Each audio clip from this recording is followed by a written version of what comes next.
3 years ago this week, I was erroneously included in a documentary film called Minnesota Nice. I was included in a montage of gay teenagers who had committed suicide after being bullied in school. What a crazy situation, Lewis. We have video of my inclusion in that film. Let's take a look at it.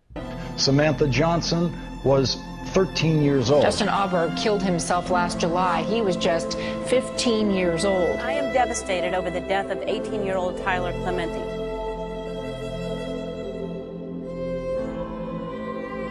There I am. So a very serious and sad issue, Lewis, and the inclusion of me as I think at the time I was 28 years old.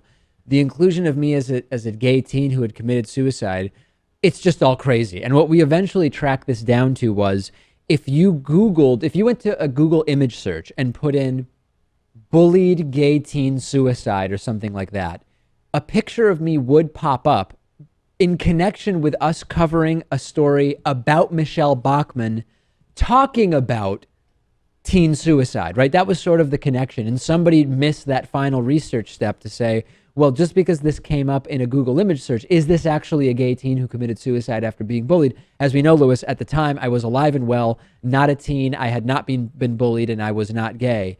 And the documentary filmmaker feeling very, very bad about this. And I also ended up feeling bad because so many of our viewers started sending this guy messages saying, dude, if we can't even believe who is in the film as a bullied gay teen, how can we believe everything you're saying? I ended up feeling bad. It was like a college kid who did the film as a project, I think. Well, still, come on, dude. He had your name. Google it. Just make sure. Google the name. Use Google. I can understand when you're talking about something like this. Yeah. We need clarity.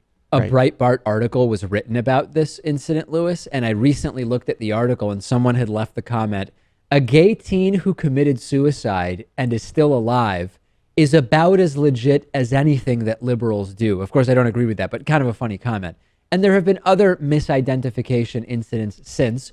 I was misidentified as a neo-Nazi on CNN Headline News' Dr. Drew program. There is my picture identified as a former neo-Nazi named Frank Mink. Who we had on the show. We've since had Frank Mink on the show. A very interesting guest. I mean, one of the more interesting guests that we've had. And the reason we connected was my misidentification as a former neo-Nazi on Dr. Drew's show. I was also included in a CBC sort of montage of harassers of women related to Gamergate. So kind of alleged to be by CBC a video gamer who harasses women on the internet. Also, Lewis, not true. Why does this keep happening? Do you have any sense?